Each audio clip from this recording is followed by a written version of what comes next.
Hey guys, இன்னைக்கு நம்ம பார்க்க போற டாபிக் லா ஆஃப் அட்ராக்ஷன்னா என்ன, அதை எப்படி யூஸ் பண்றது. லா ஆஃப் அட்ராக்ஷன் அதாவது ஈர்ப்பு விதி அப்படின்னு தமிழ்ல சொல்லுவாங்க.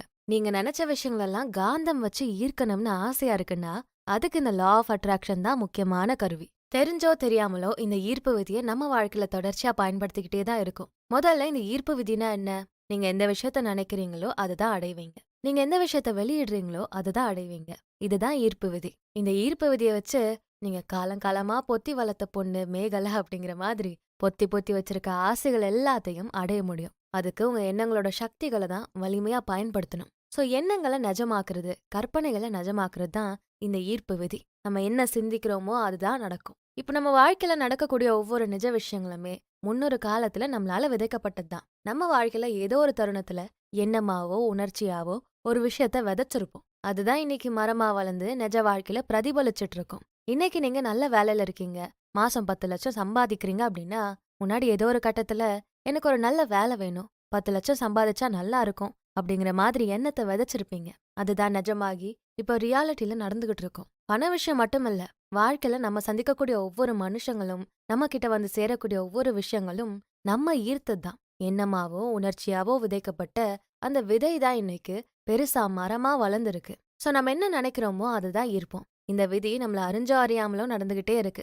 வாழ்க்கை சூரிய வம்சம் கிளைமேக்ஸ் மாதிரி கொண்டாட்டமா தான் போயிட்டு இருக்கும். திடீர்னு ட்விஸ்ட்ல பிதாமகன் கிளைமேக்ஸ் மாதிரி மோசமா கஷ்டமானதா மாறிடும். என்னடா இது, யாருக்கு நான் என்ன பாவம் பண்ண, நல்லா தானே என் வாழ்க்கை போயிட்டு இருந்துச்சு, யார் கண்ணு பட்டுச்சோ இப்படி கெட்ட விஷயங்களா நடக்குது, இப்படி எனக்கு மட்டும் கெட்ட விஷயங்களா நடக்குதுன்னு நம்ம புரிதல் இல்லாம பேசுவோம். ஆனா உண்மை என்னன்னா, நம்ம தான் ஏதோ ஒரு கட்டத்துல நம்ம வாழ்க்கையில பாதிப்பை ஏற்படுத்தக்கூடிய வகையில சிந்திச்சிருப்போம், அத கற்பனை செஞ்சிருப்போம். அந்த விஷயம்தான் இப்ப பாதிப்பை ஏற்படுத்தும். 2 விதைகள் இருக்கு.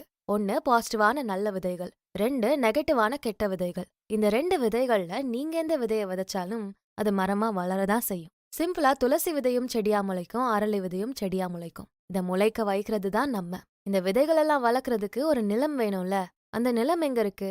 அது நம்ம மனசுக்குள்ளதான் இருக்கு. நம்ம ஆழ் மனசு அப்படிங்கிற ஒரு இடம் தான் எல்லா எண்ணங்களும் விதைக்கப்படக்கூடிய நிலமா இருக்கு. நம்ம ஒரு விஷயத்த பாக்குறோம், கத்துக்கிறோம் அப்படின்னா அதுக்கு சுயநினைவை சரியா யூஸ் பண்ணுவோம். நம்ம தினசரி சுயநினைவோட விழிப்புணர்வோட பார்க்கக்கூடிய எல்லா விஷயங்களும் நம்மளோட ஆழ்மனசுக்குள்ள போய் பதிய ஆரம்பிக்கும். அந்த ஆழ்மனசு நமக்குள்ள அந்த விதைய நல்லா விதைச்சிரும். அதுக்கேத்த மாதிரி உரத்தையுமே நம்ம மூலமா எடுத்துக்கும். கடைசியில அதை செடியாக்கி நம்ம நிஜ வாழ்க்கையில கொண்டு வந்துரும். உதாரணத்துக்கு ரோட்ல ஒருத்தரை பாக்குறப்போ அவர் சாப்பாட்டுக்கு காசு இல்லாம ஒவ்வொருத்தர்கிட்டயா போய் காசு வாங்கி சந்தோஷமா போய் கடையில சாப்பாட வாங்கி எப்படியோ தன்னோட வயித்தை நிறைச்சிடுறாரு. அப்புறம் அவர் பாட்டுக்கு இஷ்டத்துக்கு சந்தோஷமா சுதந்திரமா சுத்திட்டு இருக்காரு. இத பாக்குறப்போ பாவமா இருக்கே அப்படின்னு தோணுது. அப்படியே ஆபீஸ் போறப்போ வச்சு பயங்கரமா வேலை வாங்குறாங்க, குடுக்கற சம்பளத்துக்கு மேல வேலை வாங்குறாங்க, சுத்தமா நிம்மதி இல்ல, சிரிக்க கூட முடியல.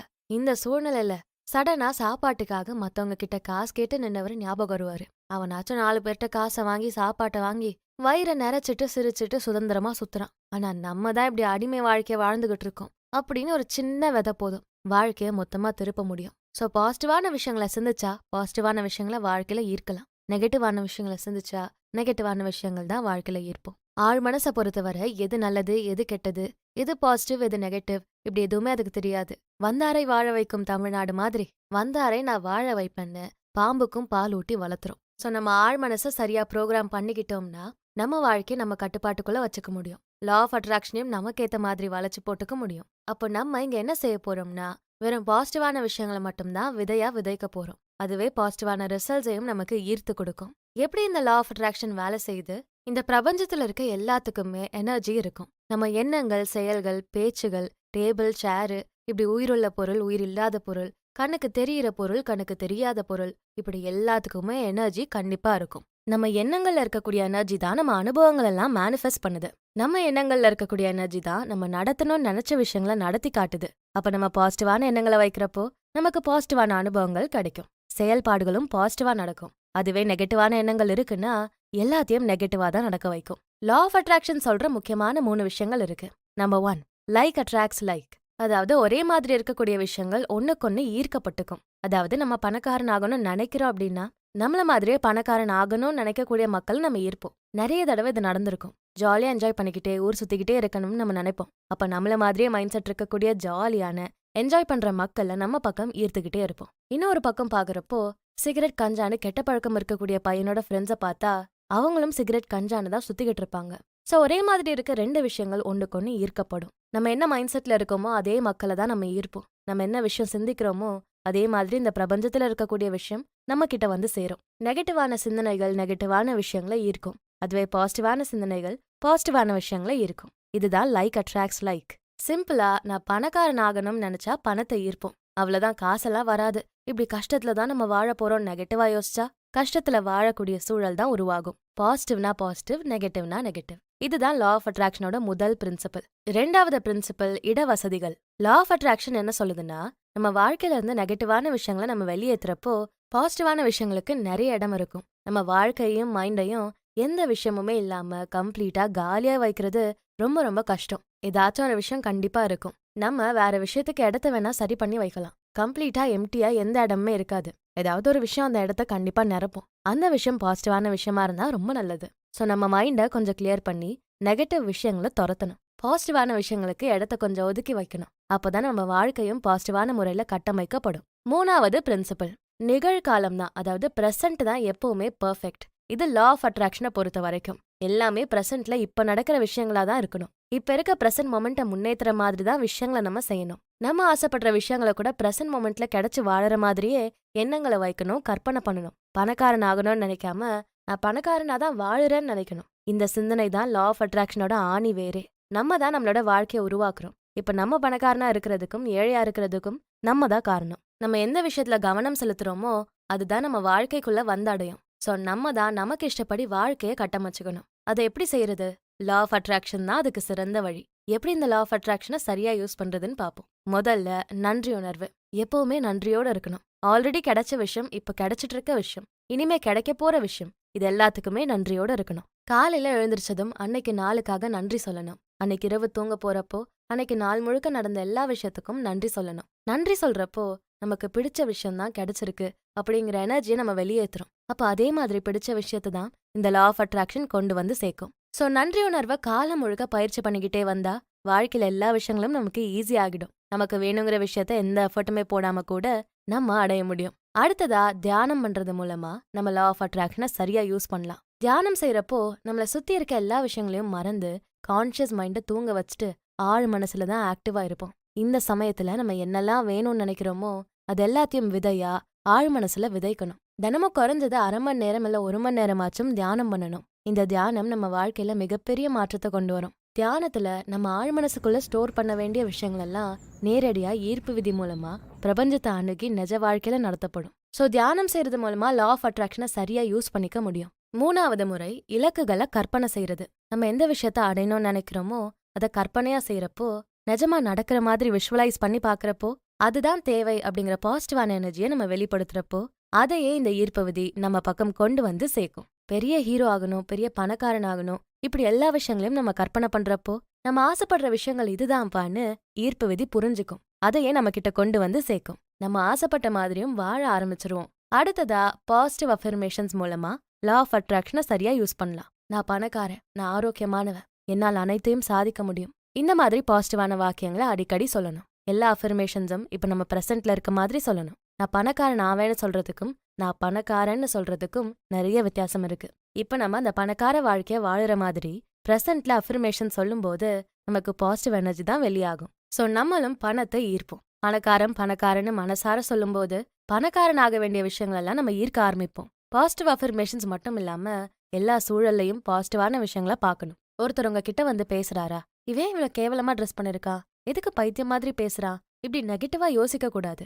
இந்த இடம் எவ்வளவு மோசமா இருக்கு, அவ்வளவுதான் வெள்ளம் வந்துருச்சு, வாழ்க்கையே மூழ்கிடுச்சு, இப்படி பார்க்கக்கூடிய எல்லா விஷயங்கள்லயும் நெகட்டிவா மட்டுமே பாக்குறப்போ நமக்கு அமையக்கூடிய சூழல் எல்லாமே நெகட்டிவா மட்டுமே இருக்கும். அதுவே எந்த கடினமான சூழல் வந்தாலும் பாத்துக்கலாம் அப்படின்னு பாசிட்டிவா எல்லா சூழலையும் பாக்குறப்போ, எல்லா மக்கள் கிட்டையும் பாசிட்டிவான விஷயங்களை பாக்குறப்போ நமக்கு கிடைக்கக்கூடிய எல்லா விஷயங்களும் பாசிட்டிவா தான் இருக்கும். அடுத்ததா நம்ம லா ஆஃப் அட்ராக்ஷனை சரியா யூஸ் பண்றதுக்கு இன்னொரு சரியான வழி நெகட்டிவான சிந்தனைகளை கண்டுபிடிக்கணும். ஒரு விஷயத்த நம்ம வாழ்க்கையில இருந்து விளக்கணும் அப்படின்னா அந்த விஷயம் எங்க இருக்கு, எப்படி இருக்குன்னு முதல்ல கண்டுபிடிக்கணும். சோ நம்ம நெகட்டிவான சிந்தனைகளை நம்ம வாழ்க்கையில இருந்து விளக்க போறோம். சோ இந்த நெகட்டிவான சிந்தனைகள் எல்லாத்தையும் எப்படி முதல்ல கண்டுபிடிக்கிறது அப்படின்னு கத்துக்கணும். நெகட்டிவ் விஷயங்களை கண்டுபிடிக்க ஜேர்னலிங் எல்லாம் சிறந்த வழி.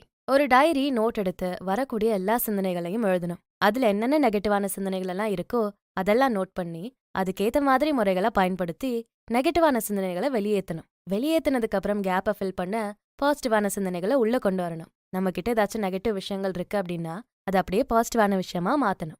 இப்படி நெகட்டிவான விஷயங்களை கண்டுபிடிச்சு அதை வெளியேற்றுறதோ இல்ல அதை பாசிட்டிவான விஷயங்களை வச்சு ரீப்ளேஸ் பண்றதோ லா ஆஃப் அட்ராக்ஷனை நல்லாவே வேலை செய்ய வைக்கும். நெகட்டிவிட்டி இல்லைனா வெறும் பாசிட்டிவிட்டி மட்டும்தான். ஸோ பாசிட்டிவான விஷயங்களெல்லாம் வெளியிடுற பாசிட்டிவ் எனர்ஜி நமக்கு கிடைக்கிற எல்லா விஷயங்களையும் பாசிட்டிவா தான் மாத்தும். அப்புறம் நிறைய மேனிஃபெஸ்டேஷன் டெக்னிக்ஸும் இருக்கு. அதெல்லாம் ஈர்ப்பு விதியை நல்லாவே வேலை செய்ய வைக்கும். இந்த மாதிரி முறைகளை வச்சு நம்ம லா ஆஃப் அட்ராக்ஷனை சரியா யூஸ் பண்ணலாம். வாழ்க்கையில இருக்க எல்லா சவால்களுக்கும் எல்லா பிரச்சனைகளுக்கும் லா ஆஃப் அட்ராக்ஷன் உடனடி சொல்யூஷனா இருக்காது. ஆனா இந்த லா ஆஃப் அட்ராக்ஷன் வாழ்க்கையில பாசிட்டிவான உணர்வுகளை கொண்டு வரும். நம்மள பாசிட்டிவான விஷயங்களை கத்துக்க வைக்கும். ஆல்சோ நம்ம இலக்கை நோக்கி பயணிக்க அதை சரியா நிறைவு செய்ய மோட்டிவேஷனையும் கொடுக்கும். எங்கெங்கெல்லாம் இந்த லா ஆஃப் அட்ராக்ஷன் நம்ம சரியா யூஸ் பண்ணலாம்? ரிலேஷன்ஷிப்ஸ், நம்ம கூட யார் பழகணும், நமக்கு பிடிச்சவங்களை எப்படி நம்ம பக்கம் கொண்டு வருது, இப்படி உறவுகள் சம்பந்தப்பட்ட விஷயங்களுக்கு லா ஆஃப் அட்ராக்ஷனை யூஸ் பண்ணலாம். ஈர்ப்பு விதியை நம்ம உறவுகளுக்காக கூட பயன்படுத்தலாம். பாசிட்டிவா ஒரு உறவை நம்ம பாக்குறப்போ நமக்கு சுத்தி இருக்க உறவுகளை ஆரோக்கியமா கட்டமைக்க நிறைய வாய்ப்புகளும் உதவியும் கிடைக்கும். யார் கூட சண்டை போடுறோமோ அவங்க கூட சந்தோஷமா இருக்க மாதிரி சிரிக்கிற மாதிரி கற்பனை செய்யறப்போ, நான் இவங்க கூட சந்தோஷமா இருக்கேன் அப்படின்னு பாசிட்டிவான அஃபர்மேஷன்ஸ் சொல்றப்போ அந்த சண்டை போடுற உறவை நம்ம ஆரோக்கியமான சந்தோஷமான உறவா மாத்திக்க முடியும். அடுத்ததா வேலைக்கு இந்த லா ஆஃப் அட்ராக்ஷனை யூஸ் பண்ணலாம். நமக்கு பிடிச்ச கரியர், நமக்கு பிடிச்ச சூப்பர் வேலை, இந்த மாதிரி வேலை சம்பந்தப்பட்ட இலக்குகளை அடையவும் ஈர்ப்பு விதி பயன்படுத்தப்படுது. கரியர்ல மிகப்பெரிய பாசிட்டிவ் தாக்கத்தை இந்த லா ஆஃப் அட்ராக்ஷன் கொடுக்கும். உதாரணத்துக்கு அதிகமான சம்பளம் வேணும்னு ஆசை இருக்குன்னா அப்படி சிந்திச்சா மட்டும் போதாது, அதுக்கான செயல்பாடுகளை செய்யணும். அதிக சம்பளம் அடையிறதுக்கான திறன்களை வளர்த்துக்கணும். அடுத்தடுத்த ஸ்டெப்ஸ் எடுக்கணும். நம்ம நினைச்ச மாதிரியே பாசிட்டிவான அதிக சம்பளத்தை அடைய வைக்கும் இந்த ஈர்ப்பு விதி. சோ ஈர்ப்பு விதி பத்தி நம்ம எதிர்காலம் பாசிட்டிவா ஆகணும் அப்படிங்கிற எண்ணத்துல நம்ம செயல்படுறப்போ பாசிட்டிவான எனர்ஜி தான் வெளிப்படும். அதுக்கேத்த மாதிரி தான் பாசிட்டிவான விஷயங்கள் கிடைக்கும். அடுத்ததா பணத்தை ஈர்க்க இந்த ஈர்ப்பு விதியை நம்ம பயன்படுத்தலாம். வாழ்க்கையில நிறைய காசு வேணும்னா கூட நான் நிறைய காசு வச்சிருக்கேன் அப்படின்னு பாசிட்டிவா சொல்றப்போ, நிறைய காசு இருக்க மாதிரி கற்பனை செய்யறப்போ இந்த ஈர்ப்பு விதி மூலமா பணத்தை நம்ம வாழ்க்கைக்குள்ள கொண்டு வர முடியும். இந்த லா ஆஃப் அட்ராக்ஷன் நமக்கு ஆன்மீக ரீதியா ஆரோக்கியம் ரீதியா நிறையவே நன்மைகளை கொடுக்கும். இந்த லா ஆஃப் அட்ராக்ஷனை நீங்க தினசரி சரியா யூஸ் பண்ணிக்க சில பயிற்சிகள் இருக்கு. நம்பர் 1, ஜேர்னல் பண்றது. நம்ம எண்ணங்கள் எல்லாத்தையும் ஒரு டைரி ஒரு நோட் எடுத்து எழுதுறப்போ நமக்கு எந்த மாதிரி எண்ணங்கள் இருக்கு அப்படின்னு கண்டுபிடிக்க முடியும். ஸோ பாசிட்டிவான எண்ணங்கள், நெகட்டிவான எண்ணங்கள் இது எல்லாத்தையும் கண்டுபிடிச்சு நம்ம நெகட்டிவான எண்ணங்களை மாத்தி அமைக்க முடியும். நம்பர் 2, மூட் போர்டு உருவாக்கிக்கணும். கண்ணுக்கு முன்னாடி ஒரு போர்டு மாதிரி செட் பண்ணி என்ன செய்யணும், என்ன இலக்குகள் இருக்கு இது எல்லாத்தையும் நோட் பண்ணி நம்ம எப்பவுமே பாக்குற மாதிரி கண் முன்னாடி வைக்கணும். ஸோ பாசிட்டிவ் மைண்ட் செட்டோட மோட்டிவேஷனோட இலக்குல மட்டும் கவனம் செலுத்தி செயல்பட முடியும். அடுத்து நம்பர் 3, அக்செப்ட் பண்ண முயற்சி பண்ணணும். இப்ப நம்ம வாழ்க்கையில என்ன விஷயம் தப்பா இருக்கு, எதை மாத்தணும் அப்படின்னு நம்ம ஃபோக்கஸ் பண்ணாம அதை ஏத்துக்கணும். ஓகே, நம்ம வாழ்க்கையில இந்த விஷயம் இப்படிதான் இருக்கு அப்படிங்கறத நீங்க மனசார முதல்ல ஏத்துக்கணும். அதுக்கப்புறமா எது நமக்கு வரல அப்படின்னு அதுலயே ஃபோக்கஸ் பண்ணாம எது நமக்கு வருமோ அதுல ஃபோக்கஸ் பண்ணி அதுல பாசிட்டிவிட்டியை தேடணும். பாசிட்டிவா அந்த இலக்கை நோக்கி ஓடணும். அடுத்து நம்பர் 4, பாசிட்டிவா சுயமா பேசிக்கணும். தினமும் உங்களை பத்தி 3 பாசிட்டிவான விஷயங்களை சொல்லிக்கோங்க. கண்ணாடி முன்னாடி நின்னு கெத்தா உங்களை பத்தி பாசிட்டிவா மட்டுமே பேசணும். உங்களை பத்தி என்னெல்லாம் பாசிட்டிவா இருக்குன்னு உட்காந்து யோசிங்க. அது எல்லாத்துலயும் கவனம் செலுத்துங்க. உங்களை பத்தி உங்ககிட்டயே பாசிட்டிவா பேசுங்க. எனக்கு இது சுத்தமா வராதுன்னு நெகட்டிவா சொல்ல வேண்டாம். ட்ரை பண்றேன், வரும் எனக்கு அப்படின்னு பாசிட்டிவா சொல்லணும். சோ நம்ம இந்த 4 விஷயங்களை தினமும் பயிற்சி பண்ணிட்டாலே நம்ம ஈர்ப்பு விதியை தினமும் வாழ்க்கைக்குள்ள சரியான முறையில கொண்டு வந்துடலாம். லா ஆஃப் அட்ராக்ஷனை தினமும் பயன்படுத்துறதுனால நமக்கு நிறைய பலன்கள் இருக்கு. நம்ம நினைச்ச மாதிரி வாழவும் பாசிட்டிவா எல்லாத்தையும் மாத்தவும் இந்த ஈர்ப்பு விதி ரொம்பவே ஹெல்ப் பண்ணும். கூடவே நம்மள அதிர்ஷ்டசாலியாவும் உணர வைக்கும். சோ லா ஆஃப் அட்ராக்ஷனை சும்மா சாதாரண விஷயமா பார்க்காம ரொம்ப முக்கியமான விஷயமா எடுத்து அது தினமும் பயிற்சி பண்றப்போ நம்ம வாழ்க்கையே நமக்கு பிடிச்ச மாதிரி நம்ம சீக்கிரம் மாத்திக்க முடியும். நீங்க லா ஆஃப் அட்ராக்ஷனை யூஸ் பண்ணிருக்கீங்களா? உங்க வாழ்க்கையில லா ஆஃப் அட்ராக்ஷன் பாசிட்டிவான தாக்கத்தை கொடுத்துருக்கா? இதை பத்தின உங்களோட கருத்துக்களை கமெண்ட்ஸ்ல பதிவு பண்ணுங்க. இந்த வீடியோ பிடிச்சிருந்தா ஞாபகமா இதுக்கு ஒரு லைக்கை போட்டுட்டு உங்க ஃப்ரெண்ட்ஸ் அண்ட் ஃபேமிலிக்கு ஷேர் பண்ணுங்க. பாடி அண்ட் சோல் தமிழுக்கு சப்ஸ்கிரைப் பண்ணிட்டு பெல் ஐக்கானை அழுத்துருங்க. நான் உங்களை அடுத்த வீடியோல பாக்குறேன். தேங்க்யூ.